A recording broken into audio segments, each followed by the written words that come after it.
கிறிஸ்துவுக்குள் பிரியமானவர்களே, குயவனின் கூடாரம் ஊழியங்கள் மூலமாக உங்களை சந்திப்பதிலே, உங்களை வாழ்த்துவதிலே மிகுந்த மகிழ்ச்சி அடைகிறேன்.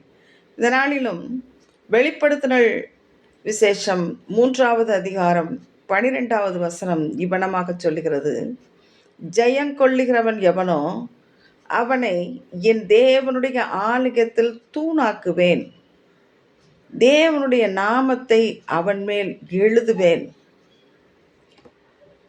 என்று அங்கே யோவானுக்கு வெளிப்படுத்தின விசேஷத்தில் நாம் பார்க்கிறோம். கிறிஸ்துவுக்குள் பிரியமானவர்களே, இன்றைக்கு உங்களையும் என்னையும் தேவன் திருச்சபையில் தூணாக வைத்திருக்கிறார். அன்று சாலமோன் கட்டிய ஆலயத்தில் 2 பெரிய தூண்கள் இருந்ததை நாம் பார்க்கிறோம். அந்த தூண்கள் அகலமான தூண்கள், உயரமான தூண்கள், உறுதியான தூண்கள். அப்படிப்பட்ட தூண்கள் அதற்கு யாகின் போவாஸ் என்று பெயரிட்டான் என்று பார்க்கிறோம்.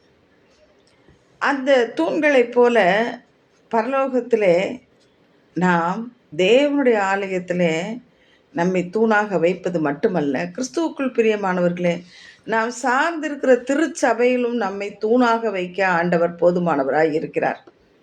நாம் திருச்சபையின் தூண்களாக இருக்க வேண்டும் என்றால், முதலாவதாக அந்த தூண் எப்படி இருந்தது என்றால், ஆலயத்திற்கு முன்பாக இருந்த தூண்கள் என்று 2 நாளாகமம் 3வது அதிகாரம் 17வது வசனம் சொல்லுகிறது. அந்த தூண்கள் ஆலயத்திற்கு முன்பாக இருந்தது என்று சொல்லி, அப்போது நாமும் ஆலயத்திற்கு முன்பாக இருக்கிற தூண்களாக, ஆலயத்திலே ஒரு முக்கியத்துவம் வாய்ந்த ஒரு தூணாக இருக்க வேண்டும் என்றால், ஆலயத்திற்கு வருவதிலே நாம் முன்பாக இருக்க வேண்டும். அது மட்டுமல்ல, ஆலயத்திற்கு கொடுப்பதிலே நாம் முன்பாக இருக்க வேண்டும். ஏழை எளியோருக்கு உதவுவதிலே, ஆலயத்தின் மூலமாக உதவுவதிலே நாம் முன்பாக இருக்க வேண்டும். அப்படி இருந்தால் நம்மை ஆலயத்தின் முன்பாக இருக்கிற தூண்களாக வைப்பார். அது மட்டுமல்ல, அந்த தூண்கள் எப்படி இருந்ததாம், அது ஒரே விதமான தூண்களாக இருந்ததாம். பாருங்க, அவை இரண்டும் அந்த 2 நாளாகமத்தில் நாம் 3வது அதிகாரத்தில் பார்த்தோம் என்றால், அந்த தூண்களை குறித்து சொல்லுகிறது, அது ஒரே விதமாக இருந்தது. அப்படி நாம் ஒரே விதமான தூண்களாக இருக்க வேண்டும் என்றால், நாம் திருச்சபையிலே நேர்மை உள்ளவர்களாக இருக்க வேண்டும். நம்மளுடைய வியாபாரம், தொழில், ஊழியத்திலே நேர்மை உள்ளவர்களாக இருக்க வேண்டும். நம்முடைய பரிசுத்தத்திலே நாம் நேர்மை உள்ளவர்களாக இருக்க வேண்டும். அது மட்டுமல்ல, அந்த தூண்கள் ஆலயத்தை தாங்குகிற தூண்களாக இருந்ததாம். அப்போது நாம் எப்படி ஆலயத்தை தாங்குகிற தூண்களாக இருக்க வேண்டும் என்றால், அன்று மோசேயின் கைகள் தளர்ந்த போது ஆரோனும் ஊரும் கைகளை தாங்கி பிடித்தான். அப்பொழுது யோசுவா அமலேக்கியரை மேற்கொண்டான் என்று பார்க்கிறோம். அப்படியாக நாமும் திருச்சபையை தாங்குகிறவர்களாக, உறுதியான தாங்குகிற தூண்களாக இருக்க வேண்டும். அது மட்டுமல்ல, அந்த தூண்கள் உறுதியான வெண்கல தூண்களாக இருந்ததாம். அந்த தூண்கள் எப்படி உறுதியாக இருந்ததோ அதுபோல நாம் ஜெபிப்பதிலே உறுதியாக இருக்கணும், திருச்சபையை தாங்குவதிலே உறுதியாக இருக்கணும்.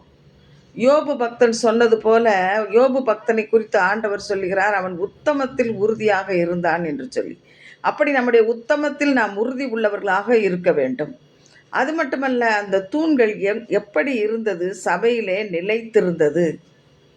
நாம் சபையிலே நிலைத்திருக்க வேண்டும் என்றால், அங்கே கற்றுக் கொடுக்கிற வசனத்தை கேட்டு அதன்படி நடக்கிறவர்களாக. பவுலடியார் தீமோத்தேயுக்கு சொல்லுகிறார், நீ கற்று நிச்சயத்தில் நிலைத்திரு, அதை இன்னாரிடத்திலிருந்து கற்றாய் என்று அறிந்திருக்கிறபடியால் என்று சொல்லுகிறார்.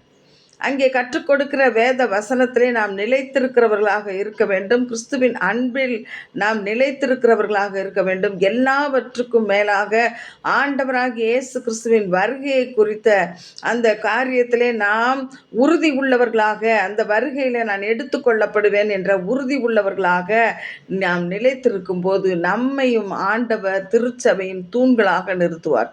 இந்த கிருபைக்குள்ளாக கர்த்தர் நம்மை நடத்தும்படியாக ஜெபிப்போம். நல்ல பிதாவே, பிதாவே, இந்த நாளிலும் ஆலயத்திற்கு முன்பாக இருக்கிற தூணாக, ஆலயத்திலே நல்ல உயரமான தூணாக, ஆலயத்தில் உறுதியான தூணாக, நேரான தூணாக, நிலைத்திருக்கிற தூணாக நாங்கள் இருக்க வேண்டும். ஏனென்றால் நீர் சொல்லுகிறீர், ஜெயங்கொள்ளுகிறவன் எவனோ அவன் ஆலயத்திலே, என்னுடைய ஆலயத்தில் தூணாக நிறுத்துவேன் என்று சொல்லி, அந்த தூணாக நாங்கள் நிற்க வேண்டுமென்றால் கொடுப்பதிலே உறுதியாக இருக்க வேண்டும். ஆலயத்திற்கு வருவதிலே நாங்கள் நேர்மை உள்ளவர்களாக இருக்க வேண்டும். எங்கள் தொழிலிலே நேர்மை உள்ளவர்களாக இருக்க வேண்டும்.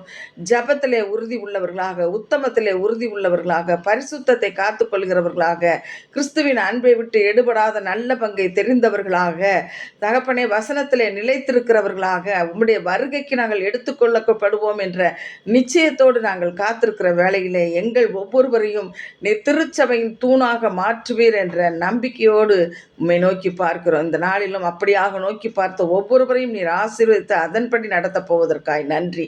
இயேசுவின் மூலம் பிதாவே, ஆமேன். ஆண்டவர் உங்கள் ஒவ்வொருவரையும் ஆசீர்வதிப்பாராக. ஆமேன்.